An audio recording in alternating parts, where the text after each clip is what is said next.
सदाशिवसमारम्भां शङ्कराचार्यमध्यमाम् अस्मदाचार्यपर्यन्तां वन्दे गुरुपरम्पराम्.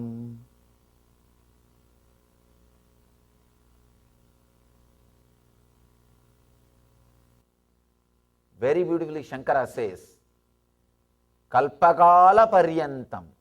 He says, even for ages, if you are doing idol worship, just ritualistic, following some rituals and techniques, without understanding the true spirit, without understanding the true purpose, without understanding the truth behind, you will be just stuck. Understand? Any technique, without understanding, if you are doing for ages and ages and ages, you will be the same. Just like Buddha was struggling. See, a person like Buddha, strong being like a Buddha, it is not ordinary thing to renounce your wife and kids, especially good wife, was really taking care of you, and a kingdom who is under your control. The whole kingdom is under his control. It is not that people are rebelling, he has a lot of problems, he was not able to administer. No, the whole thing was completely under his control. Best things his father took care that he should not even know that leaves in the tree withers away, because all the fallen leaves will be collected in the night and cleaned. His father took care that Buddha should never hear about old age, disease and death, because the father was told by astrologers, family astrologers, that this boy will become a sannyasi, monk, he will renounce the world. Father was frightened, only one child, what will happen to kingdom? So he took care that this guy should never think about future. This guy should never think about things of the world. He never allowed Buddha to see a fallen leaf or old dried flower. Nothing.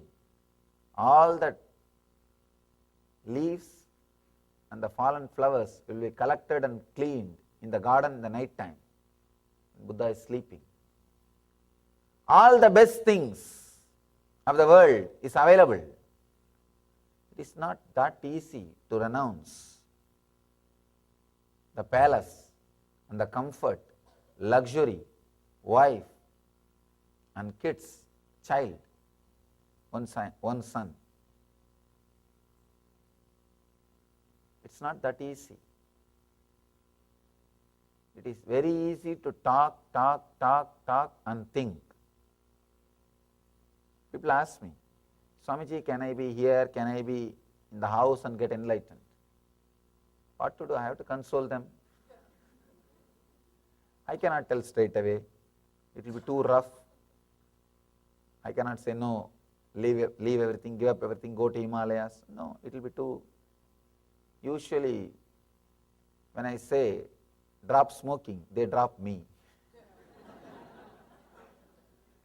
So I have to compromise a little bit.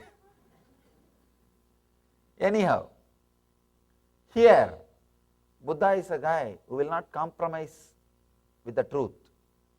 He was all out.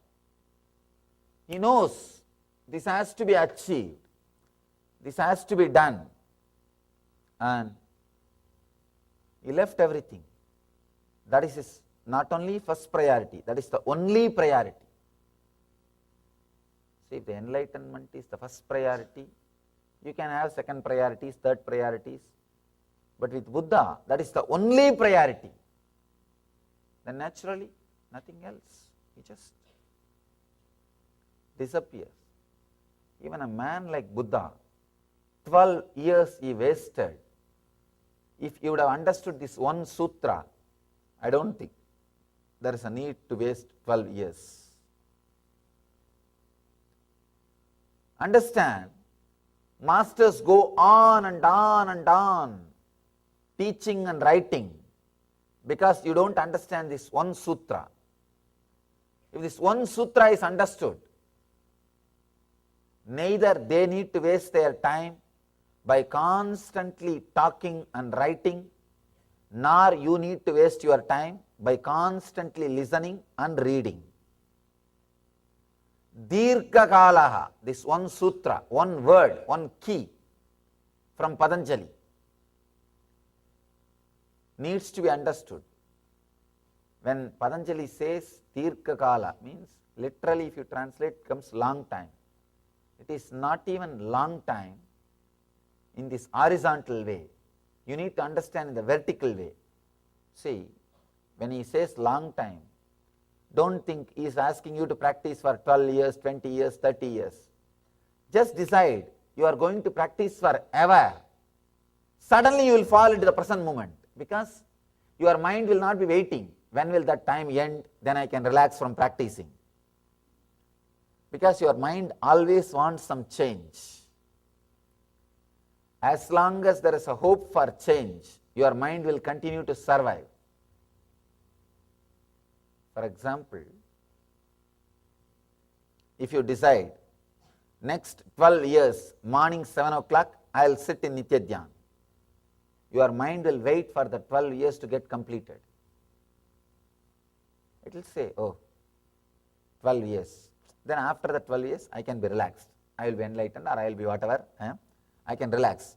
It will wait, every day it will push. One day over, one day over, one day over. Now only 7 more years, now only 6 more years, now only 5 more years. It will continue to survive with this one hope. If I do it for 12 years, I will have this or I will have that, I will enjoy that, then I don't need to do this. But if you decide, forever, as long as I am alive, morning 7 o'clock, I am going to do this meditation. Suddenly you will see, mind has no other go. It will just fall into the present moment. It knows, anyhow, every day, morning, I have to meditate. Then better, let us do it now itself intensely. That is what happened for Buddha. As long as he was thinking, till tomorrow morning I will meditate, morning I will relax for some time, then mind is waiting for that relaxation period. It knows there is a change, there is going to be a change, there is going to be hope. As long as there is a hope for change, your mind will continue to survive, it will be alive, just that very hope keeps it alive. One day, Buddha understood this, that click has happened. This click has happened for me in Varanasi. Let me describe how it happened in me. This Dirghakalaha. Buddha suddenly realized, what am I missing? Day in and day out I am sitting, meditating. What am I missing? Actually, if you are a professional seeker, you can understand what I am saying.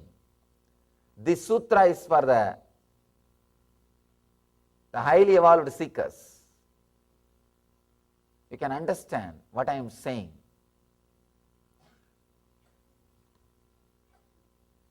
Buddha started looking inside. What is going on?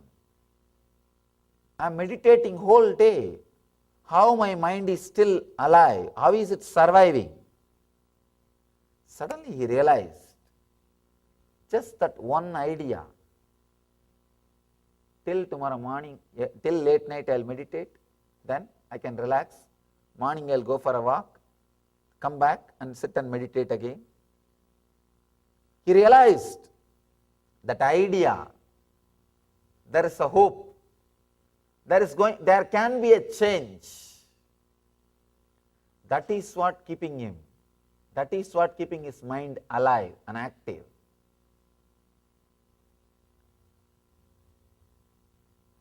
Mind is a great accountant, please understand. He's a great accountant. This guy knows all maths and all plays, all games.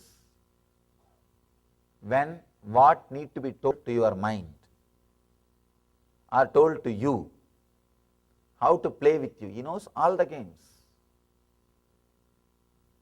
Buddha understood this one idea that is responsible for my continuous struggle. He decides, no more. No more change. This pressure of the practice is going to be on me forever. This is going to be my life. That is where the Dirgha Kala happened. Please understand, long time. He decided, no question of long time. I am going to do this forever. The moment you decide forever, the hope, after this I don't have to do this. After this many years I don't have to practice. That is not there. Your mind knows God.